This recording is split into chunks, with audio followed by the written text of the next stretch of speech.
क्या जाति जनगणना फ्यूचर की पॉलिटिक्स को बदल देगी?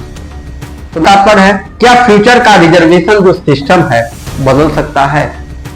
क्या आने वाले जो चुनाव की सबसे बड़ा मुद्दा जाति जनगणना पे है? तो क्या चीजें हैं, मैं देवेंद्र देवरिया वाले आज बात करने वाले हैं संसद के बारे में, जाति जनगणना के बारे में, ओबीसी, एसटी, एससी, जनरल, सारी चीजें, ईडब्ल्यूएस, सारी चीजें हम लोग बात करेंगे। साथियों, इंडिया की सबसे सेंसिटिव और पावरफुल मुद्दे की अगर बात किया जाए, वह मुद्दा है कास्ट सेंसस की, जाति जनगणना की, जो कि हर पॉलिटिकल पार्टी चाहती है कि जाति जनगणना हो, जिससे कि ऑपोजिशन वाले, अगर ओबीसी के में कितना डाटा है, एससी कितना डाटा है, एसटी कितना डाटा है, कई लोग ओबीसी के नेता हैं, कई लोग एसटी के नेता हैं, कई लोग एससी के नेता हैं, कई लोग जनरल के नेता हैं, तो ये चीजें हैं। तो क्या आपको क्या लगता है कि जो अगर जाति जनगणना अगर हो गया तो आने वाले पार्टी जीत जाएंगी? क्या है, इस पर सारी चीजें हम लोग बात करते हैं। तो कहने का तात्पर्य है कि यह टॉपिक सिर्फ राजनीति नहीं है मेरे प्यारे साथियों, यह बल्कि सोशल जस्टिस, रिजर्वेशन, डेमोक्रेसी से जुड़ा हुआ है।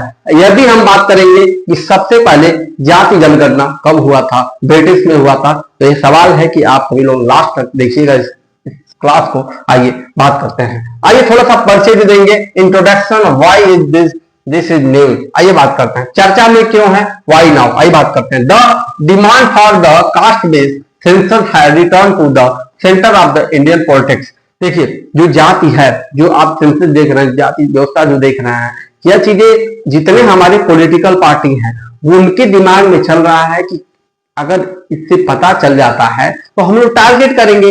चीजें यह है। दूसरी चीजें यह है मेरे प्यारे साथियों, गवर्नमेंट का बीजेपी जो है, गवर्नमेंट जो लीड है, ये क्या है, मतलब नेशनल पार्टी है, लीडिंग करती है, टारगेटेड है। इसमें तो एसटी ओबीसी एससी तो करने नहीं जाती है, वह हिंदुत्व पे काम करती है।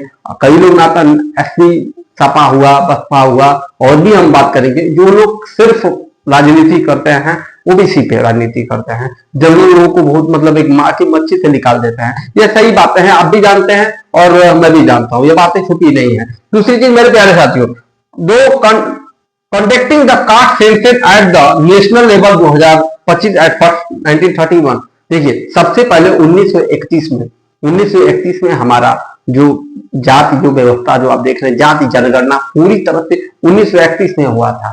ठीक है, वो कब हुआ था, ब्रिटिश सरकार जब थी तब हुआ था, लेकिन यह 1881 से ही स्टार्ट हो गया था। सारी चीजें हम लोग बात करेंगे, चलिए थोड़ा सा बात करते हैं।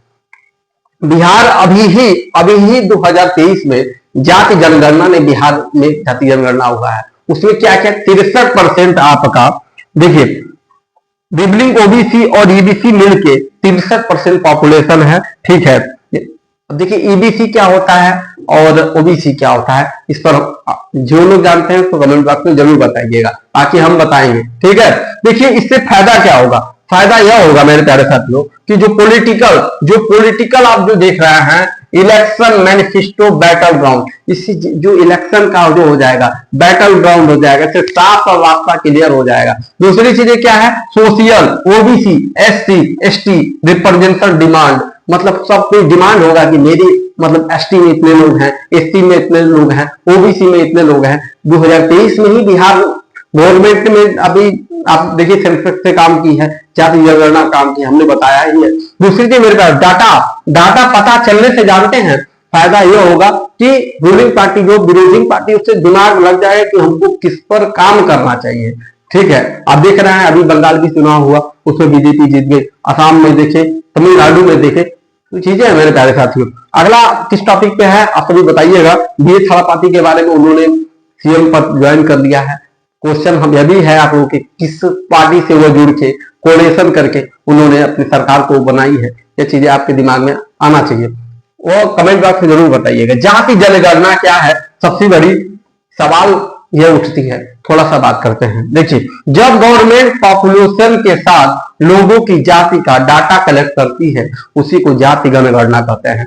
देखिए 160 करोड़ की आबादी है, 160 करोड़ आबादी में किस कास्ट के लोग रहते हैं, ओबीसी, एसटी, एससी, जनरल में तो सब आ जाएंगे, कितने लोग, ये चीजें हैं। तो इसमें पता यह चलेगा मेरे प्यारे साथियों कि अगर सेंसस से जाति जनगणना हो जाएगा आप तो बोले ना कि विरोधियों सब अपना डिमांड पता कर लेंगे कि हम किस पर डिमांड करना है, किसका टारगेट रखना है, चीज है।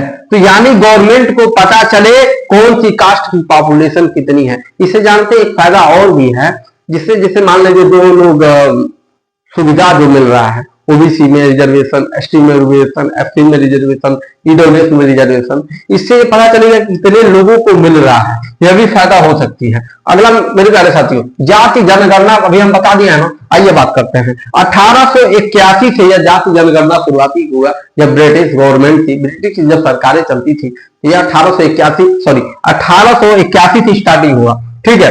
अब देखिए 1931 में जाके जो आप देख रहे हैं जाति जनगणना ब्रिटिश सरकार में पूरी तरह से हो गया, मतलब बेहतरीन तौर से पता चला कि भारत में कितने कास्ट के लोग रहते हैं, ठीक है। दूसरी चीज है मेरे प्यारे साथियों, 1881 से फर्स्ट सिस्टमेटिक हुआ था और उनसे अब बात हो रहा है 1951 में। अब जब 1951 में हमारे भारत सरकार क्या हुआ, हम लोग स्वतंत्र हो गए थे 1947 में, और नेहरू जी का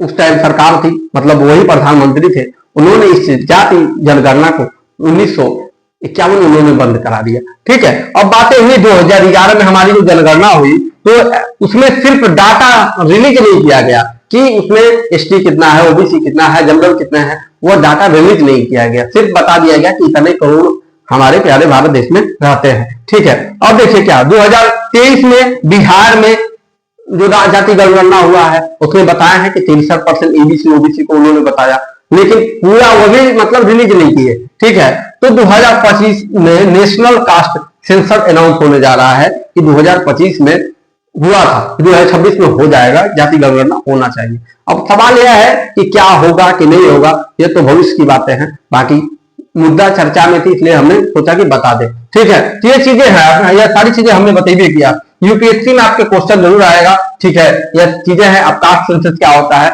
यह, और एसएससी में यह क्वेश्चन जरूर आपको याद कर लीजिए, ठीक है। अगला मेरे प्यारे साथियों, इतिहास क्या है, हिस्ट्री आपका कास्ट सेंसस का थोड़ा इतिहास बताइए, इतिहास क्या है समझते हैं। सर ब्रिटिश टाइम में एक कास्ट सेंसस रेगुलरली होता था, जब ब्रिटिश की गवर्नमेंट थी उसको पता था कि हमको किस टारगेट को किसको करना है, एसटीसी ओबी, उसी हिसाब से तो वो आतंकवाद जैसे काम करती थी, है? कितना टार्चर की है लोगों को, कहा नहीं जा सकता है, चीजें मेरे प्यारे साथियों। इसीलिए हालांकि सोशियो इकोनॉमिक कास्ट में सेंसस जरूर हुआ था, ठीक है। ये चीजें मेरे प्यारे साथियों। अगला हम जानेंगे कि सर हिस्ट्री अभी बता दिए हैं हमने, सारी चीजें बताया है हिस्ट्री, तो अभी अब सारी चीजें आपने देखे हैं। अगला बात करेंगे सर डिमांड क्यों बढ़ रही है, वाई डिमांड इज इंक्रीज। सबसे बड़ा सवाल है कि सर डिमांड, जब डिमांड होता है तो सप्लाई वहां सबसे ज्यादा तेज होती है, जब डिमांड ज्यादा नहीं करेगा सप्लाई नहीं होगा। इस टाइम इसका जो डिमांड है सबसे ज्यादा बढ़ चुका है, और सर जब डिमांड बढ़, आज अचानक इसकी डिमांड इतनी ज्यादा क्यों हुई है, रीजन है सर रिजर्वेशन रिव्यू। जो रिजर्वेशन आप देख रहे हैं एससी में, एसटी में, ओबीसी में, ईडब्ल्यूएस में रिजर्वेशन हो गया है कि ओबीसी में इतने लोग जाएंगे, ईडब्ल्यूएस में इतने लोग जाएंगे, एससी में इतने लोग जाएंगे, एसटी में इतने लोग जाएंगे, और जनरल में सब लोग चले जाएंगे। रिजर्वेशन सबसे बड़ी चीजें हैं। दूसरी चीज सोशल जस्टिस, समाज में जो जस्टिस हो रही है, सोशल सामाजिक जो जस्टिस चल रही है, इसमें फायदा हो जाएगा। तीसरा क्या चीजें हैं, रिप्रेजेंटेशन डिबेट, मतलब जब यह मुद्दा हो जाएगा तो सारी चीजें उसको रिप्रेजेंट किया जाएगा उस चीज को, ठीक है। तीसरा मेरे प्यारे साथी वेलफेयर और स्कीम टारगेट, जो चीजें योजना होंगी, जब योजना निकलेगी तो पता चलेगा कि कितने ओबीसी लोग कितने लोग यूज किए हैं, एसटी कितने किए हैं, एससी कितने किए हैं, ईडब्ल्यूएस कितना किए हैं, जनरल कितना, इससे पता चल जाएगा मेरे प्यारे साथियों। ये बड़ा सवाल है। कहने का तात्पर्य है अगर डाटा मिल गया ना, पॉलिटिकल जो पावर है वो फायर के जैसे काम करेगी, ठीक है। यही चीज है मेरे प्यारे साथियों। अगला सवाल यह होना चाहिए कि सर अगर मांग बढ़ रही है तो ये चीजें हैं। अब देखिए 2011 की जो चुनाव हुआ था तो ओबीसी सबसे 1 नंबर पे था, जो ग्राफ देखिए 1 नंबर पे था, एससी 16 नंबर पे था, अगला एसटी सबसे कम था, और जनरलों की संख्या 57 थी।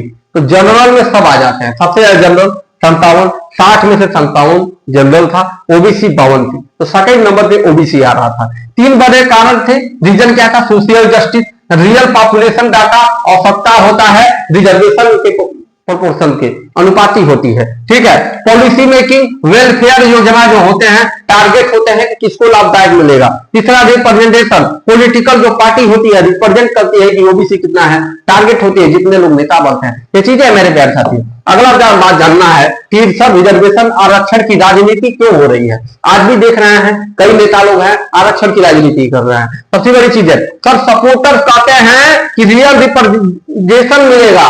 जो देखिए जो जाति के जो टारगेट कर रहा है उसको करता है कि मैं अपने जात का नेता जो रहूंगा तो अच्छा से प्रदर्शन करूंगा। दूसरी चीज है सोशल जस्टिस मजबूत होगा, इससे जो हमारा समाज में होगा फैसला करना का हो वहां हमको मजबूती मिलेगी तब। लेकिन इसका और जो विरोधी क्या कहते हैं, विरोधी कहते हैं कि सोसाइटी डिवाइड हो जाएगी। सही बात है, समाज बंटवारा हो जाएगा, समाज को पता चल जाएगा मतलब डिवाइड हो जाए मतलब बंटवारा हो जाएगी। दूसरी चीजें हैं आइडेंटिफाई प्रोटेक्ट बढ़ेगी। अब यह होगा कि ओबीसी के नेता है, एससी के नेता है, एसटी के नेता है, अभी तो भैया है लोग, बट उस टाइम खुलेआम हो जाएगा। तो इससे पार्टी इससे क्या होगा, पॉलिटिक्स हीट मोड में आ जाएगी, पॉलिटिक्स एकदम गर्म हो जाएगी, मतलब आग की ज्वाला जैसे काम करेगी। यही चीज है मेरे प्यारे साथियों।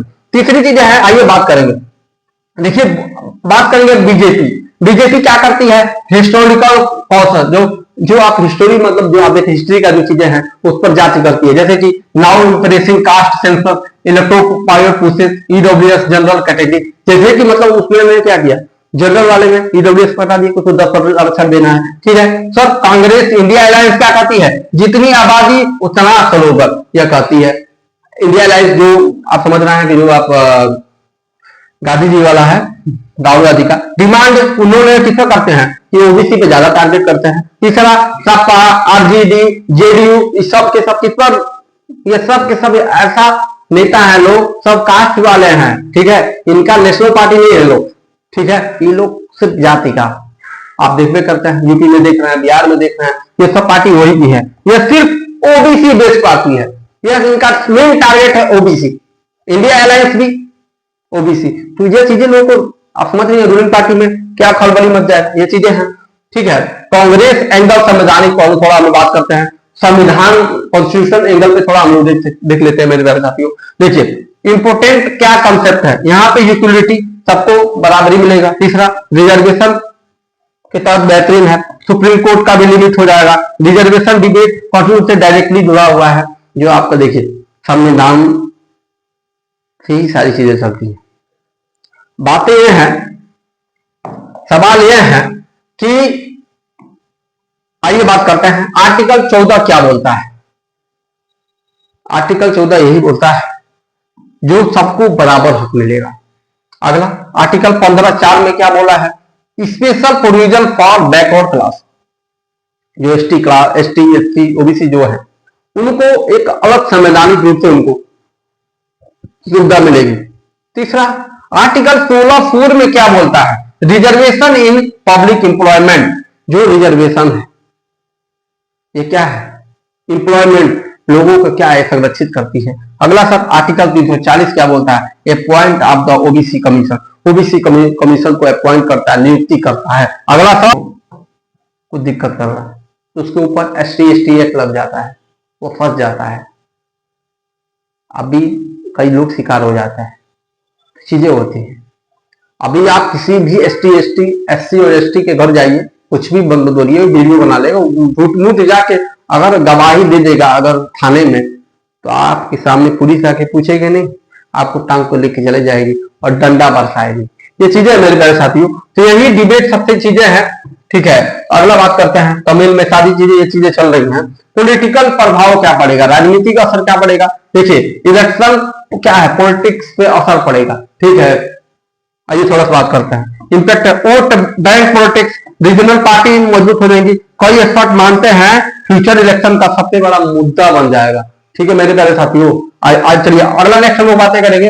सर अगला चीजें हैं राजनीतिक और सामाजिक असर क्या पड़ेगा, पॉलिटिकल एंड सोशल प्रभाव क्या पड़ेगा। सर राजनीतिक असर क्या होगा, सर ओबीसी कोलिशन हो जाएंगे, मतलब जुड़ाव हो जाएगा। Sir DC UP Bihar MP Rajasthan election क्या है, आप देख रहे हैं ज्यादा ओबीसी बेस पे होता है। ठीक है, यहाँ की जितने पार्टियां हैं सब ओबीसी बेस पे राजनीति करती है। ठीक है, रीजनल पार्टी को क्या होगा, सर प्रॉफिट मिलेगा रीजनल पार्टी को। ठीक है, तीसरा sir, election manifesto now revolve around the data based reservation policy. अब देखिए जो हमारी बीजेपी क्या है, ये नेशनल पार्टी है, सबको लेके चलती है। हिंदू बोले तो सब पार्टी आ जाएगा, एसटी एससी ओबीसी जनरल सब आ जाएंगे, इसमें चीजें हैं, सबको लेकर चलती है, सब कैटेगरी ओबीसी। तो 2024 में क्या है, allow state to create OBC सबको, एक कहावत 2024 चीजें हैं मेरे तरह साथियों। तो चीजें हैं, सामाजिक असर भी पड़ेगा, सारी चीजें हमने बातें की हैं। तो परीक्षा के दृष्टि में आपका क्वेश्चन आएगा जीएस पेपर में, आप जरूर देख लीजिएगा। आर्टिकल 14, 15, 16, आर्टिकल 330 ये जरूर क्वेश्चन में आएगा, ये जरूर अध्ययन कर लीजिएगा। ठीक है, अब बात करेंगे sir future of the Indian politics, भविष्य की राजनीति किस पर होने वाली है सर। अगर 2025-26 में अगर जनगणना हो गया, जनगणना हुआ, जाति जनगणना, तो आने वाली जो राजनीति होगी यह सेंसस पे होगी, जाति जनगणना पे होगी सर। ये पॉसिबल चेंज होगा, रिजर्वेशन में डिबेट इंक्रीज, रीजनल पॉलिटिक्स को मजबूती मिल जाएगा, न्यू अलायंस हो जाएगा, इंडियन पॉलिटिक्स आने वाले ईयर्स में काफी बदल जाएगा, ये सवाल है मेरे प्यारे साथियों। ठीक है, तो चीजें हैं, निष्कर्ष यही है कि क्या जाति जनगणना सिर्फ एक गिनती नहीं है, यह इंडिया की सामाजिक न्याय और राजनीतिक भविष्य का दर्पण है मेरे प्यारे साथियों। ठीक है, तो चीजें हैं, तो जितना डाटा आपको जो देख रहे हैं कि अगर जाति जनगणना हो गया, फिर आने वाली जो चुनाव है, आपको क्या लगता है? सवाल यही है, इसको कमेंट बॉक्स में राय अपना जरूर दीजिएगा। मिलते हैं नेक्स्ट क्लास में।